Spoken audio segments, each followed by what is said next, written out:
বন্ধুরা আবার চলে এসেছি আজকে আমাদের দীঘার ডে 3 ভিডিওটা নিয়ে। এই ভিডিওটায় আমরা কোথায় কোথায় যাচ্ছি আর কোথায় কোথায় যাব তোমাদের সাথে সবটাই শেয়ার করব। আমরা ওই সকাল 6টা-7টা নাগাদ বেরিয়ে গেছিলাম আমাদের হোটেল থেকে।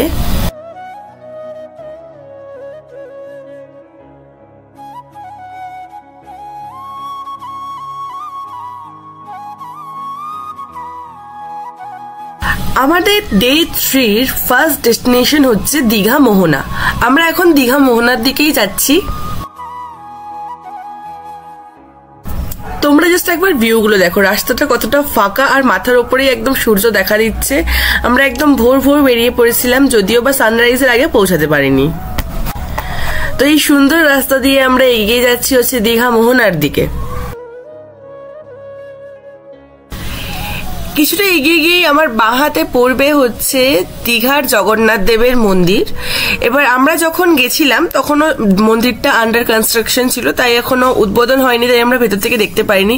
এইটা হচ্ছে কিছুটা এরকম দেখতে, গেটটা এরকম দেখাচ্ছিল। তখন কতটা সুন্দর লাগছিল দেখতেই পাচ্ছ। আমি বারবার তোমাদেরকে দেখাবার চেষ্টা করছিলাম, বাট সময় হাতে কম থাকার কারণে আমরা আর ওখানে দাঁড়িয়ে কোনো ফটো ভিডিওস নিইনি।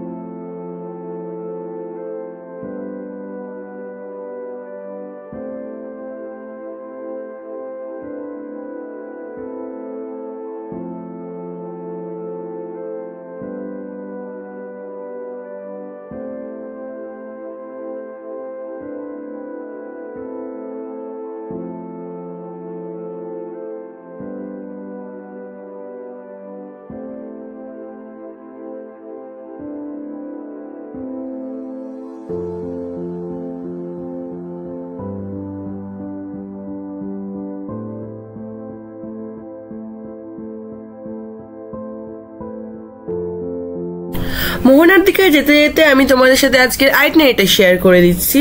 আজকে যেমনটা তোমরা বুঝতেই পারলে যে আমাদের আজকের দিনের ফার্স্ট আইটিনারির ফার্স্ট ডেস্টিনেশন হচ্ছে যে দীঘা মোহনা। দীঘা মোহনার পর আমরা যাব হচ্ছে শঙ্করপুর বিচে, তারপর তাজপুর বিচ, তারপর মন্দারমণি, দেন দাদেনপাত্র ঘাট। আর আমাদের আরো কিছু কিছু জায়গা যাওয়ার ইচ্ছা ছিল, যেমন হচ্ছে বগুড়া, জলপাই, জুনপুর, বাঁকিপুর, দক্ষিণ পরমংশপুর, বাট আমাদের যাওয়া হয়ে ওঠেনি। কেন যাওয়া হয়ে ওঠেনি জানতে হলে কিন্তু অবশ্যই তোমাদের পুরো ভিডিওটা দেখতে হচ্ছে, তাহলে তোমরা নিশ্চয়ই আশা করি জেনে যাবে যে আমরা কেন ওই জায়গাগুলো ভিজিট করতে পারিনি। তোমরা আমার আগের দীঘা সিরিজগুলোতে অনেক ভালোবাসা দিয়েছো, তার জন্য তোমাদের সকলকে ধন্যবাদ। আর আশা করি তোমরা এই ভিডিওটাকেও অনেক ভালোবাসা দেবে। প্লিজ আমাকে একটু সাপোর্ট করো আর আমার চ্যানেলটা সাবস্ক্রাইব করে নিও, আর এই ভিডিওর নিচে একটু লাইক আর কমেন্টও করে দিও।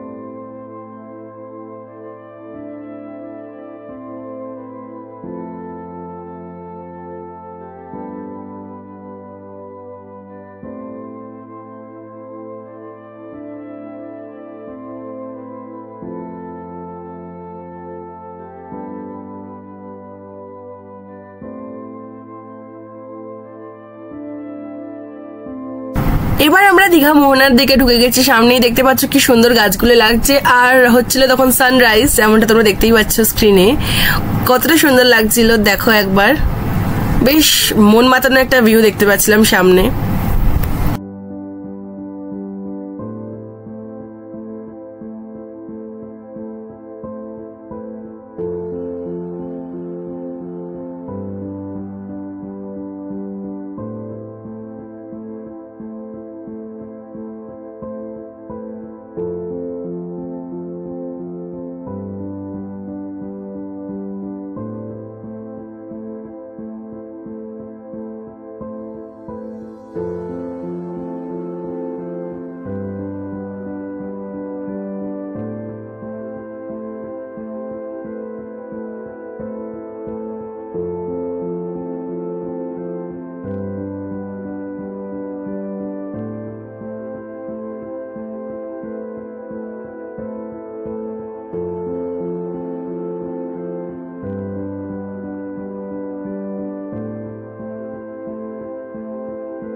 দীঘা মোহনার কাছে একটু ট্রাফিক ছিল, আর যেহেতু লেনটা একটু সরু তাই খুব কনজেস্টেডও ছিল, বাট যেহেতু একটা টুরিস্ট স্পট তো একটু তো ভিড় হবেই। আর দেখো তোমাদের সাথে কথা বলতে বলতে পৌঁছে গেলাম হচ্ছে আমরা দীঘা মোহনার কাছে। এবার আমরা একটা সুটেবল পার্কিং খুঁজলাম যেখানে আমরা গাড়িগুলোকে পার্ক করব। আর এইখানে আমার গাড়ির মাড গার্ডটা একটু প্রবলেম হচ্ছিল, মানে বারবার খুলে যাচ্ছিল, ঢিকঢিক করে আওয়াজ হচ্ছিল, ওই জন্য একটু অসুবিধা হচ্ছিল আমার। তাই ওটাই দাদা চেক করছিল যে মাড গার্ডটায় কি প্রবলেম হচ্ছে না হচ্ছে।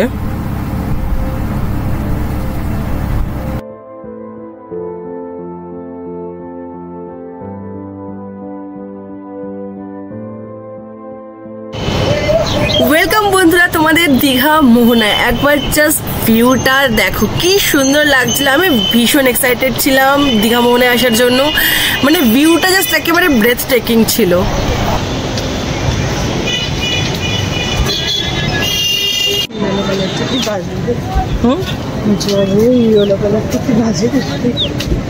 ক্যাটকেটাই আছে এটা দুটো তো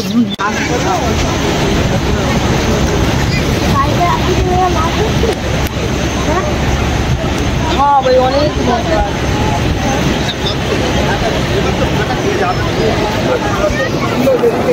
ফটো তুলবো সঙ্গে সঙ্গে দিয়ে দেবো। এখানে আমি তোমাদের সাথে কিছু ফটো শেয়ার করে দিলাম, যে ফটোসগুলো আমরা নিয়েছিলাম হচ্ছে দীঘা মোহনাতে।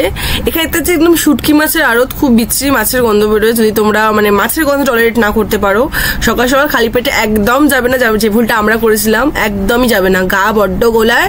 আর পুরো জায়গাটা জুড়ে শুধু তোমরা মাছের গন্ধ পাবে। আর এখানে আমি তোমাদের সাথে কটা সুন্দর সুন্দর ফটো শেয়ার করেছি, তোমরা জাস্ট দেখো আর কমেন্ট করে জানিও যে ফটোসগুলো কেমন হয়েছে।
এবার আমরা বেরিয়ে যাব হচ্ছে মোহনা থেকে সোজা শঙ্করপুর বিচের উদ্দেশ্যে।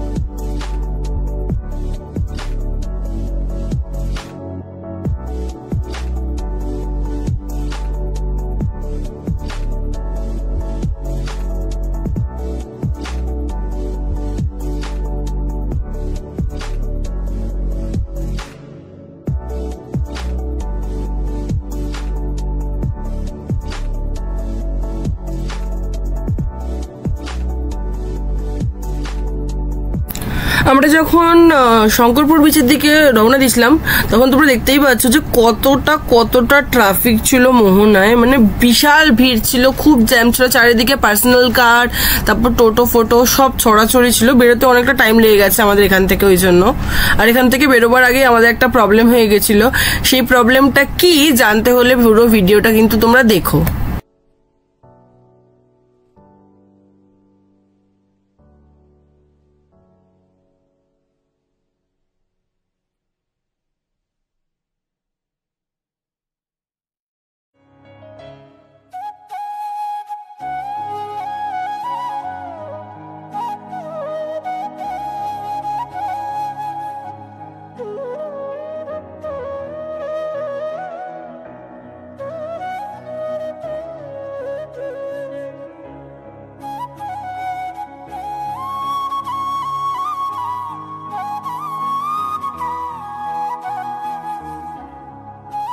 আমি এখানে গাড়িটা একটু সাইড করলাম, কারণ হচ্ছে আমার পেছনের মাঠগাটা থেকে কন্টিনিউয়াসলি ওই খটখট খটখট আওয়াজটা হয়েই যাচ্ছিল।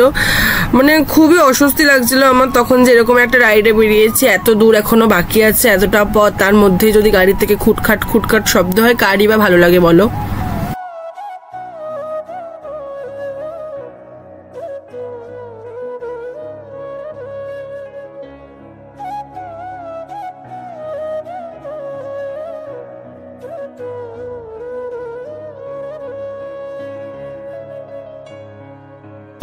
তারপরে আমি আমার সিটের তলা থেকে টুল বক্সটা বার করতে চাইছিলাম, বাট আনফর্চুনেটলি আমি এই যে ঢাকনাটা খুলতেই পারলাম না আমার নেলসের জন্য বলো, বা একটু টাইট ছিল বলে বলো, আমি একদমই খুলতে পারলাম না। তারপর সুরজিৎ দাও ট্রাই করছিল খোলার জন্য, বাট পারেননি।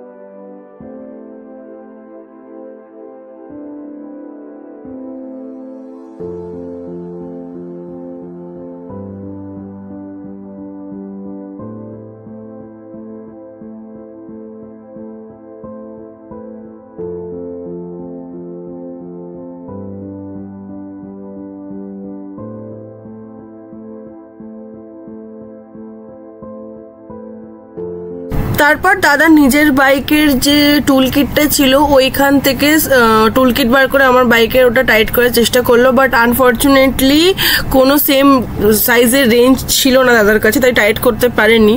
তো আমরা এখন বেরিয়ে হচ্ছে একটা এই বাইকের দোকান খুঁজবো যেখানে এইসব ফিক্স টিক্স করা হয়, দেখি কখন কি পাওয়া যায়।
মোহনার ওখান থেকে বেরিয়ে আমরা দেখতে পেয়ে গেছিলাম একটা বাইকের চাকায় হাওয়া দেওয়ার দোকান। তো ওখানে আমরা গিয়ে জিজ্ঞাসা করলাম যে এরকম টায়ার হাগার ফাগার গুলো ঠিক করা যায় কিনা বা বাইকের কোনো পার্টস ঠিক করা যায় কিনা। তো ওনারা বললো যে না, আমরা এখানে এইসব করি না, তো জাস্ট ওনারা শুধু হাওয়াই দেয়।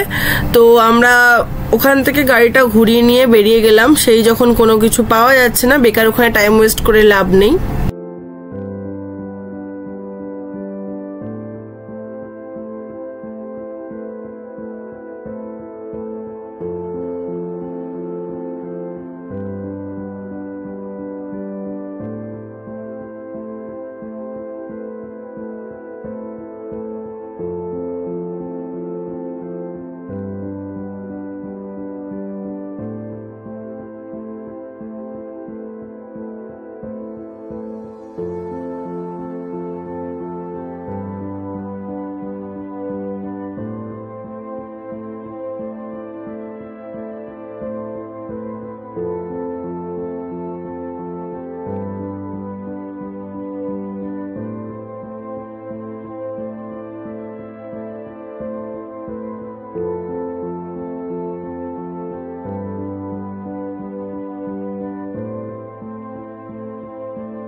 মোহনা থেকে শঙ্করপুরের ডিস্টেন্স হচ্ছে ওই 9.4 কিলোমিটার মতন, আর বাইকে যেতে সময় লাগবে তোমাদের একটা অ্যাপ্রক্স 20 মিনিট মতন। এবার আবারও তোমরা যদি টোটো ফোটো করে যেতে চাও তাহলে কিন্তু তোমরা তোমাদের হোটেলের সাথে কন্ট্যাক্ট করো বা লোকাল টোটোর ভাড়া করে তোমরা কিন্তু এইসব স্পটগুলো ঘুরে দেখতে পারো।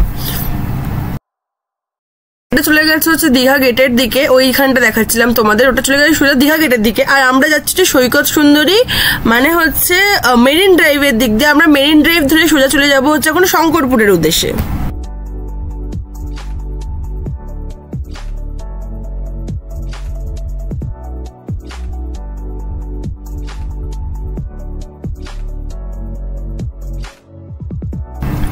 এবার তোমরা জাস্ট একবার ভিউটা এনজয় করো।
এই ব্রিজটা দেখো কতটা সুন্দর। এই ব্রিজটার নাম হচ্ছে নয়াকালী ব্রিজ। এই ব্রিজটা ধরেই তোমরা নয়াকালী মাতার মন্দিরের উদ্দেশ্যে যেতে পারবে।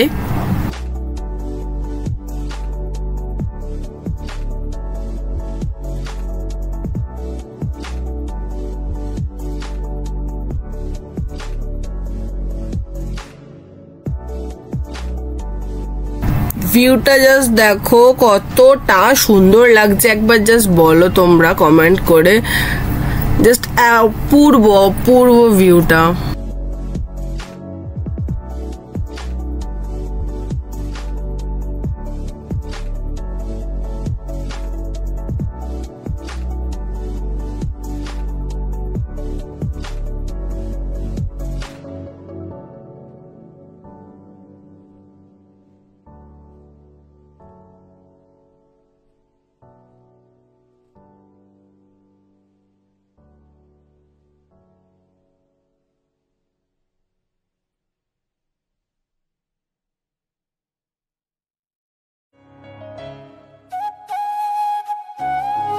বক বক করতে করতে আমরা চলে এসেছি এখন শঙ্করপুর বিচে।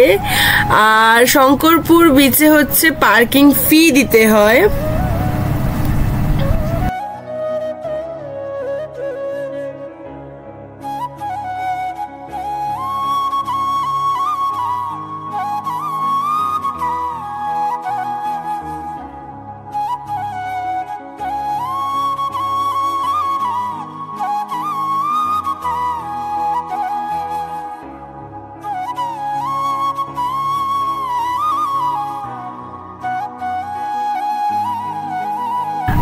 আমি বিচ থেকে কিছুটা এগিয়ে চলে এলাম পার্কিং এর দিকে। এইখানটা পার্কিং করব, তারপরে শঙ্করপুরের মেইন বিচের এন্ট্রেন্সের দিকে যাব। এইখানটা একটু ফাঁকা ছিল, আর এইখানটা পার্ক করার জন্য কিন্তু তোমাদেরকে পার্কিং ফিস দিতে হয়।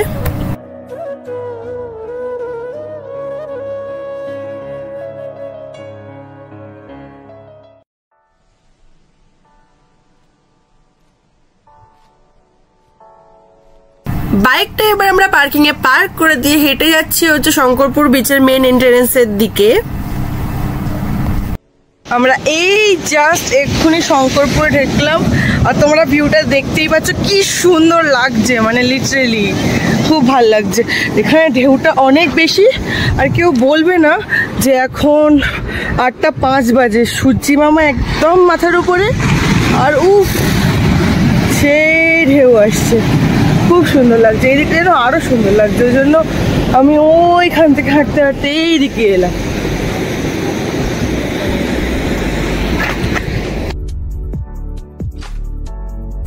আমি তোমাদের সাথে শঙ্করপুরে নেওয়া কিছু ফটোস শেয়ার করে দিলাম স্ক্রিনে। তোমাদের কেমন লাগলো অবশ্যই কমেন্ট করে কিন্তু আমাকে জানিও, আর আমাকে একটু সাপোর্ট করো, চ্যানেলটা সাবস্ক্রাইব করে নিও, কারণ অনেক অনেক নতুন নতুন জায়গায় আমি যাব আর তোমাদের সামনে শেয়ার করব এই ভিডিওসগুলো। তো তার জন্য নতুন জায়গা ঘুরে দেখবার জন্য বাইকে করে আমার চ্যানেলটা কিন্তু অবশ্যই সাবস্ক্রাইব করতে হবে।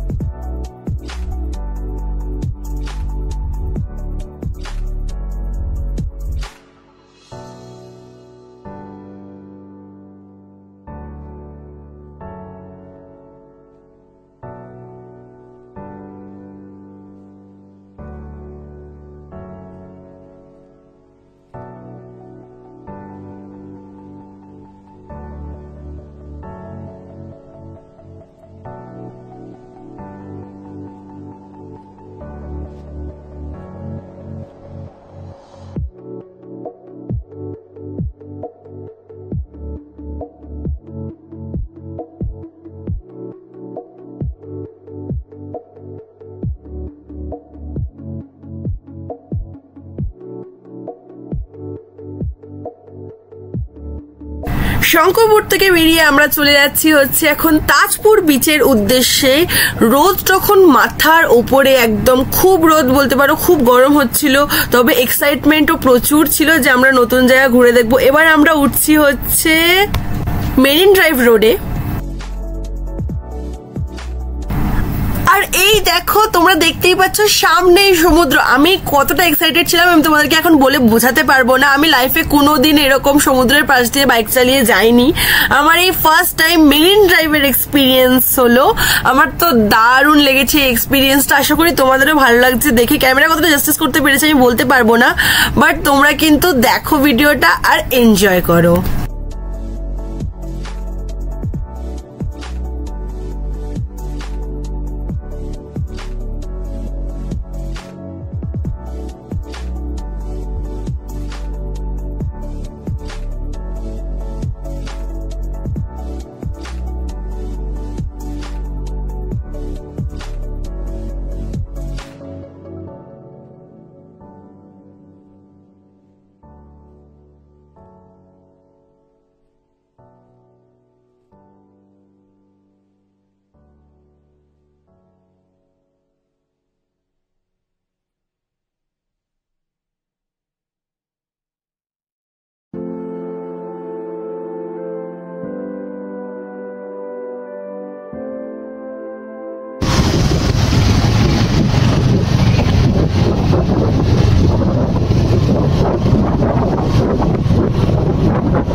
এবার আমরা মেইন ড্রাইভ ছেড়ে উঠে যাচ্ছি হচ্ছে মেইন রোডের দিকে।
যেমনটা তোমরা দেখতেই পাচ্ছ আমরা পৌঁছে গেছি হচ্ছে এখন তাজপুরে। আমি তো বিশাল এক্সাইটেড ছিলাম তাজপুর দেখার জন্য।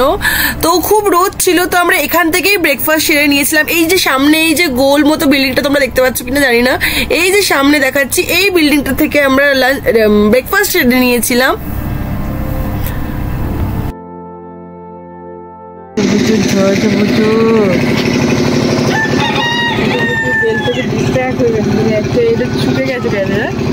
আরো পড়া ওরকম ভাবে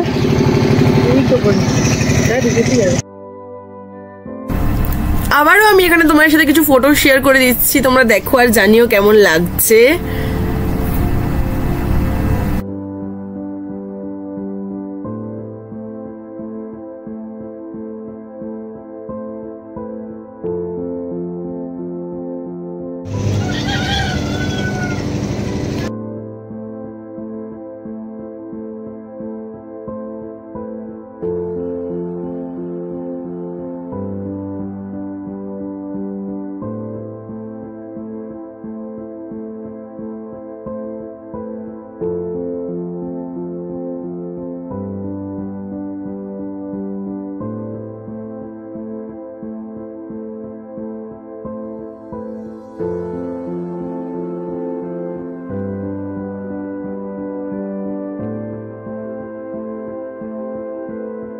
এবার আমরা বেরিয়ে যাচ্ছি হচ্ছে দাদেনপাত্র ঘাটের উদ্দেশ্যে। তাজপুর থেকে এবার আমরা দাদেনপাত্র ঘাটে যাব।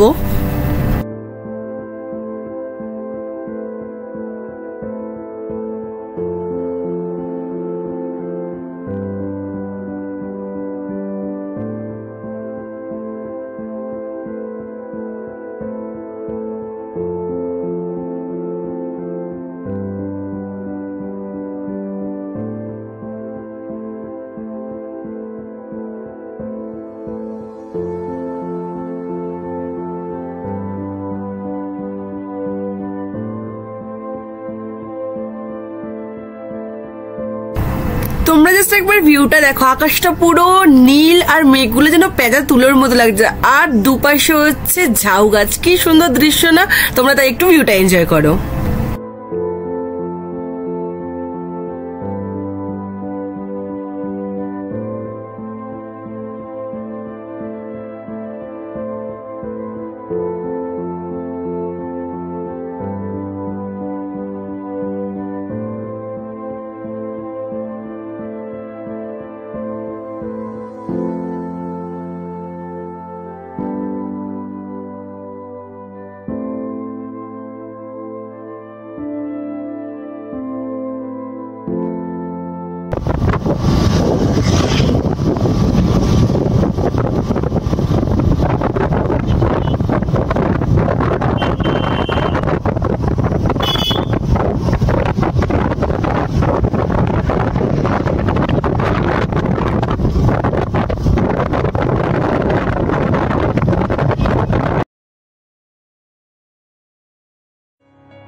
দাদেনপাত্র ঘাটের দিকে যাওয়ার পথে আমরা একটা ছোট্ট বাজার পেয়েছিলাম, সেখান থেকে আমি আমার বাইকের যে প্রবলেমটা হচ্ছিল মাডগার্ডের, ওখানে দাঁড়িয়ে ঠিক করাচ্ছিলাম।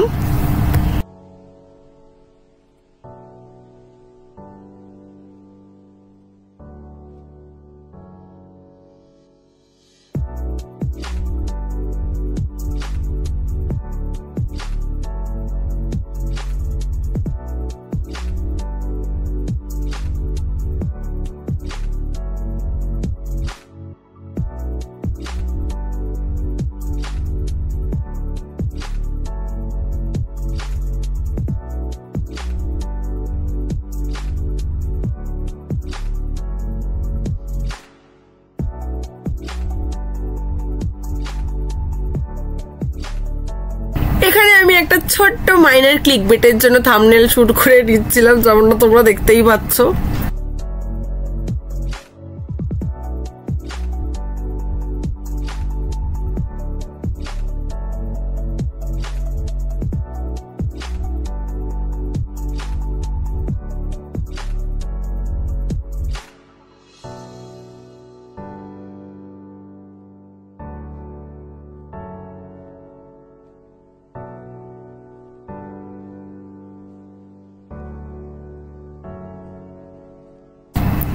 এবার আমার বাইকটা ঠিক হয়ে যাওয়ার পর আমি তোমাদেরকে একটা ছোট্ট ইনফরমেশন দিয়ে রাখছি যে আমাদের তাজপুর বিচ থেকে দাদেনপাত্র বারের ডিস্টেন্স ছিল হচ্ছে ওই 12 কিলোমিটার মতন, আর অ্যাভারেজ আমাদের বাইকে যেতে লেগেছিল 30 মিনিটস মতন। যেহেতু আমরা ফার্স্ট টাইম যাচ্ছিলাম তো একটু ইনস্ট্রাকশন এদিক ওদিক থেকে লোককে জিজ্ঞেস করে যেতে হচ্ছিল।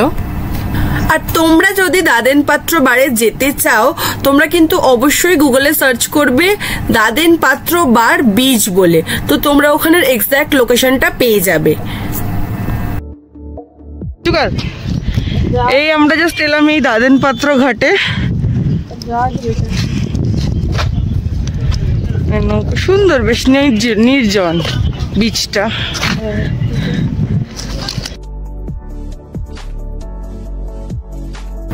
এখানে আমি তোমাদের সাথে কটা ফটো শেয়ার করে দিচ্ছি, দেখে জানিও কেমন লাগছে।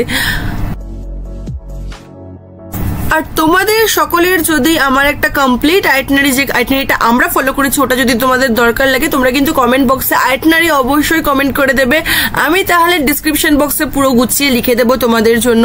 আর দাদেনপাত্র বারের গুগল লিংক আমি নিচে প্রোভাইড করে দেবো, তোমরা কিন্তু একটু চেক করে নেবে ডিসক্রিপশন বক্সটা, আমি ওখানে তোমাদের জন্য প্রোভাইড করে দেবো। আর প্লিজ প্লিজ প্লিজ আমার চ্যানেলটা একটু তোমরা সাবস্ক্রাইব করে দিও প্লিজ, কারণ আমি যেতে চলেছি আর একটা অনেক বড় রাইডে। আমি কিন্তু তোমাদের আগের থেকে বলে রাখলাম এটা অনেক বড় রাইড হতে চলেছে, আমার লাইফের বিগেস্ট রাইড। তো প্রিপেয়ার থেকো আর সাবস্ক্রাইব করে দেখো কোথায় যাব। গেস করলে কমেন্ট বক্সে কিন্তু জানিয়ে যে তোমরা কোথায় গেস করছো। আর হচ্ছে ভিডিওটা এত দূর দেখার জন্য তোমাদের সবাইকে ধন্যবাদ। এই ভিডিওটার সাথে সাথে আমার দীঘা সিরিজ এখানেই শেষ হচ্ছে। আশা করি তোমাদের আমার এই দীঘা সিরিজটা ভালো লেগেছে। আরো অনেক অনেক নতুন নতুন ভিডিও আসতে চলেছে, তার জন্য কিন্তু তোমাদের আমার চ্যানেলে চোখ রাখতেই হচ্ছে, পস্তাবে না। চলো আজকের জন্য টাটা, সবাই ভালো থেকো, সুস্থ থেকো, দেখা হচ্ছে একটা পরের নতুন নিউ ব্লগে। বাই।